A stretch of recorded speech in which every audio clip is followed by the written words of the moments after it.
The first night she moved in, I didn't see her. I only heard her.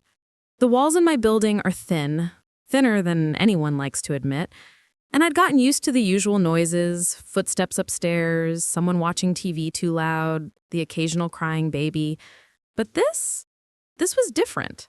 Soft shuffling, a low hum of someone talking to herself, a quiet laugh, a voice that carried warmth even through plaster. I sat up in bed wondering who she was, what she looked like, why she laughed like that, and why, suddenly, I couldn't fall back asleep. Before I tell you how the woman next door became the reason I stayed awake for all the right reasons, don't forget to subscribe, like, and comment so more Sapphic women can find these slow burn, intimate stories on Sapphic Fiction Hub. Now, let me introduce you to the woman whose presence changed the way silence sounded. The next morning, I finally saw her. I was locking my door, juggling my keys and a half-eaten granola bar, when her door opened. She stepped out with a suitcase wheel stuck on the threshold, fighting it with a muttered, "Seriously?" before giving it one last tug.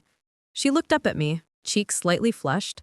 "Oh, hi," she said, brushing hair from her forehead. "I'm Avery. Just moved in." Avery. The name fit her. Soft, bright, intriguing. "I'm Claire," I said, trying not to sound as flustered as I felt. She smiled, and something about it felt like sunlight where there shouldn't be any. We waited for the elevator together. The hallway smelled faintly of coffee and someone's burnt toast, and Avery stood close enough that I could smell her too, something citrusy and warm. "Sorry if I was loud last night," she said. "I didn't realize how thin these walls were." I laughed softly. "Yeah, they're, honest. They don't hide much." "Good to know," she said, eyes flicking toward mine. Something unspoken passed between us. Over the next few years, I learned her rhythms without trying. She played music quietly in the mornings, indie folk, soft guitar, warm voices. She talked on the phone at night while cooking. Her laugh came through the wall like a warm breeze. She organized her room late, often dragging furniture around or dropping something with an apologetic laugh I heard through the drywall. And sometimes, when I lay in bed with my lamp off, I could hear her breathing. Slow, calm, right on the other side of the wall, closer than anyone had been in a long time. One Tuesday evening, I ran into her at the grocery store. She was comparing jars of pasta sauce like it was a life-changing decision. "You're thinking really hard," I teased. She turned, startled, then grinned. "Claire, do you know the difference between fire-roasted and original, besides marketing lies?" I leaned in, pretending to inspect the labels. I personally judge sauces by the vibe. "And what vibe does this one give?" she asked, holding up a jar. "I'd say chaos." She laughed, loud and unguarded, and my chest warmed. "Then I guess I relate," she said. We ended up walking home together, grocery bags swinging between us. "You've lived here long?" she asked. 3 years. "Do you like it?" "It's fine. Quiet. Until you moved in." She nudged me gently. "I'll take that as a compliment." It was. "Good," she murmured. 2 nights later, the sound woke me again, but not in the usual way. It wasn't her laugh. It wasn't music. It was her voice. Soft, low, talking to someone, or maybe talking to herself. I couldn't make out the words, but the tone made my skin prickle. Something intimate, something vulnerable. I turned on my side, staring at the wall. Why did my heart react like this? Why did her voice feel like it was meant for me? A gentle knock interrupted my spiraling thoughts. I froze. Another knock, softer. I got up, opened the door, and there she was, standing barefoot in pajama shorts and an oversized sweatshirt, hair messy, eyes slightly unsure. "Claire, sorry, it's late," she whispered. "That's okay. What's up?" "My heater won't turn on, and it's freezing. Would you mind helping?" She looked embarrassed to ask. Warmth settled into my chest. "Of course," I said. "Come inside." She stepped in slowly, taking everything in. It's cozy in here, she said softly. She stood near my bookshelf, running her fingers along the spines. You read a lot. Helps me feel less alone, I said, then immediately regretted how honest it sounded. She turned to me, eyes soft. I know what you mean. We both crouched beside the old floor heater, our shoulders brushed. She smelled like lavender soap and sleep. Try flipping that switch, I said.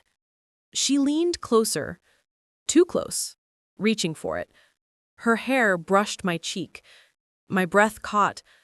It's still cold, she murmured. You can stay here for a bit, I said, until it warms up. She hesitated, just for a second, then nodded. Okay. We sat on my couch, wrapped in the same blanket. Her knee touched mine. She didn't move it. Neither did I. This is nice, she whispered. It is. We watched the heater click a few times, trying to decide if it wanted to work.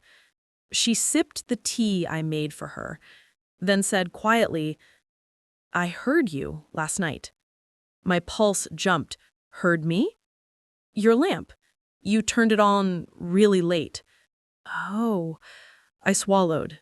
Yeah, I couldn't sleep. Me neither. She exhaled softly. These walls, she said, smiling shyly, they make it feel like you're not completely alone. I know. I hear you sometimes. Your eyes sparkled. Curious, amused, vulnerable. What do you hear? Your music? Your cooking disasters? Your late-night rearranging? She laughed, face warming. And your laugh, I added quietly. Her smile faded into something softer. You like my laugh? I do. She turned on the couch, facing me fully. You know, she whispered, I've noticed things about you too. Like what? You hum when you brush your teeth. You make your coffee really early. You talk to your plants. And sometimes you sigh like the world is heavy. My throat tightened. I didn't know you could hear all that. I don't try to, she said softly. I just do. The air thickened. Her hand moved, slowly, hesitantly.